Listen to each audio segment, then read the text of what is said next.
Welcome to another episode of the About Mansfield Consumer Advice Series. It is Friday. That means it's time we bring in our financial philosopher. That would be financial Phillip Washington Jr. Today we're talking about how to get control of your finances, and I'm going to take a deep guess here and say, again, it's going to be feeling related. Anyway, let's just get right into it. You know, I got to tell you, before we get into this, we spend a little time off the air chit-chatting before we go on the air. And I got to tell you, the off-the-air conversations really get me pumped up for this, because we do a lot of laughing and giggling before we go on the air. And so if the audience feels the giddiness, it's because we're saying some stuff that shouldn't be repeated. How to get control of your finances is the topic today. Yes, sir. And you know what? I've just teed it up, so go ahead and knock it down the fairway.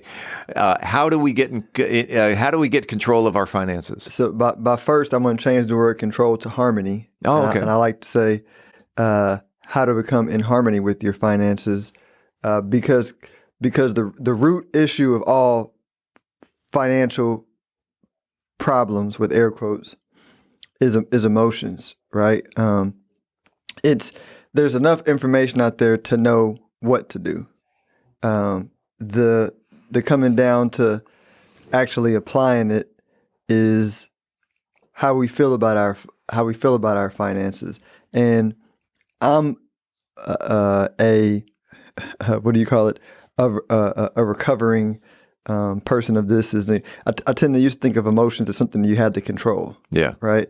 Versus something that you need to harmonize with, because emotions are positive and negative, right? So, you would say, control your emotions. Well, that just meant don't allow negative emotions to stop you from doing what you need to do, which is effective, because if you just remove the negativity, then it's an easier ride.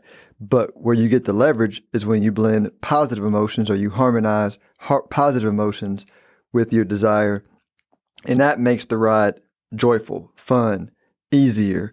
It gives you like an extra lift in what you're doing. And that's more the key, is harmonizing with positive emotions around money. And I can elaborate, but I'm going to kind of... Well, one question about negative is, would overspending be a negative emotion? That's a great... Yeah, so great thing. We all talk about, like, we all got kids at home, right? And if you have kids at home in the summertime, you notice that they have all this energy that needs to be expressed, right? So sometimes it means they try to like get a bunch of snacks, right? Or they start acting up, or they start jumping around, right? But if you take them out for a walk, or I have mine, we exercise daily, meditate, have them do some artwork, right? But if you help them channel that energy properly, they don't express it negatively. They express it in a healthy way. So same thing with overspending. Overspending is 100% some unprocessed emotional desire that is expressing itself in one way. So it could be a lot of times I feel like I lack something, right? I'm going to go buy, because buying something is not good or bad. It's what energy are you expressing it out of? So overspending, or it's my neighbors have something that I don't have. 100%. Right? Now I got to keep up with the Joneses. Now I got to keep up with the Joneses, right? But it's some negative energy, negative emotion. When I say energy, I mean emotion. Some negative emotion, that's expressing itself because your desire didn't get expressed. Some people go, well, Phillip, yeah, but like I really want what my neighbor has, and I'm like, cool, but you really want to feel the way you think you perceive your neighbor to feel. Like start there. Go, you're looking at your neighbor and you don't know how they feel, but you're saying they just bought a big boat. And I want a big boat too, because that feels like it will make me happy. But see, what you don't know, they have a big boat, but do they also have a big payment to go along with that boat? And this is one of the things that I have been blessed as a wealth manager. And I know people, I've done like over 1,000 balance sheets. And I don't judge anybody on how they spend their money, but if everybody knew how their friends like you just said, they see all this, and I'm like, but they're not happy, and they're just as stressed about money as you are, right? And I was like, so you don't want what they want. like it's They not, just have bigger stresses. they just got bigger stresses. Yeah. That's exactly what it is. So going back to feelings, then the overspending feeling becomes a habit, and that all right. Because think of it like a drug. Anytime you need a hit, you're like, hey, buying this pair of shoes made me feel good for about 30 minutes. Yeah. Yeah. And then I don't feel it anymore. So now I'm figuring out something else to do with that energy. Well, and that becomes in the dating process where you and actually I, in all honesty, used to do this where I tried to outdo the previous date. The first date may have been, I'll take you to lunch. Well, the next one may be an inexpensive dinner. Well, maybe the next one will be dinner and a movie.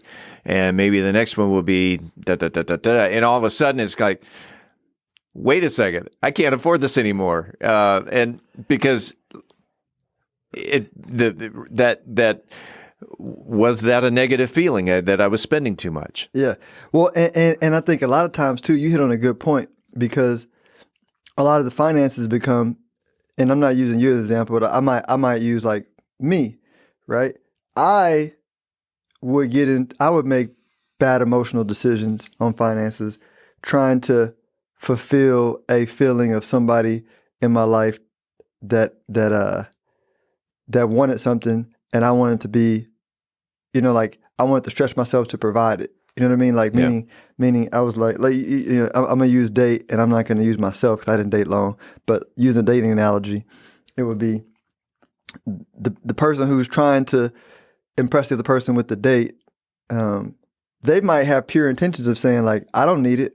I just want the other person to like feel really good about it, which is like noble, right? I mean, that's the trick can be, it can even throw you off because you're trying to be noble, right? But at the end of the day, it's like, no,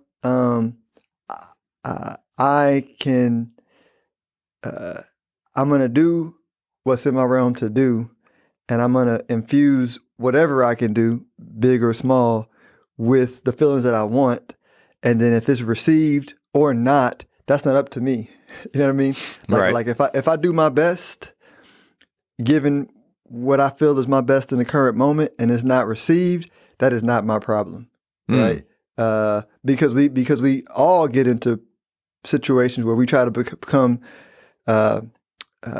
we try to replace things, experiences, or we try to replace ourselves with somebody else's happiness, and I mean, there can be a whole book written on like how that blows up finances, because like people talk about athletes and things like that, they get all this money young, like most of the money they spend on is, I mean, they spend money on themselves, but a lot of them go broke because of obligations placed on them from other people, and them trying to fill the emotional void for the other people. Now, you and I, we've known each other now, I think, about 3 years. It feels like longer, right? And so this is not the first time I've heard this quote. And I think this quote, first time I heard it was probably a couple of years ago, but it's still, you mentioned it earlier today. I've mentioned this quote to people many times. It's the Jay-Z quote. Go ahead and say it. Oh, yes. The only buy something if you can buy two of them. Yeah. And not meaning you're going to go out and buy two of them, meaning that I can afford to buy one because I can afford to buy two. Exactly. And that algorithm is just like, it just feels freeing. Yeah. Like, every time I say it, I go, yeah, I'm just not going to, like, if I ever want to buy something and I'm not in a good mental state, right? And I don't have time to meditate, I just go, can I buy two of these? No. Move. Gone. So the moral to this story, is there a moral to this story, or? Yeah. So, I mean, the moral of the story is, with the internet, especially with artificial intelligence, like, and the exponential people that are still having bad finances, then we have to agree that knowledge is not the answer, right? Yeah. Like facts about how to, right? The how-to is not the answer, right? The answer is understand that everything that you want, that you're spending your money on, is just an emotional feeling that you want. And so if you can own the emotional feeling first, and then look at what you have and appreciate what you have, right? The path to get what you want, like you're going to get it, but you're going to get it without overextending yourself. You're going to get it in an enjoyable way. You're going to get it appreciating what you have. You're going to get it in the path that's right for you.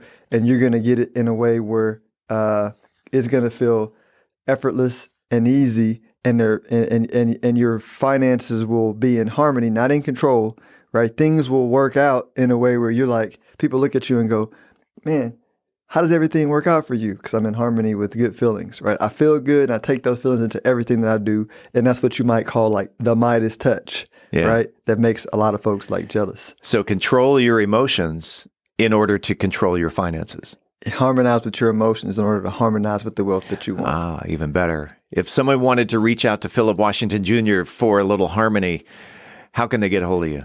Best way is wealthbuildingmadesimple.us, the premier newsletter for learning how to feel good about your money.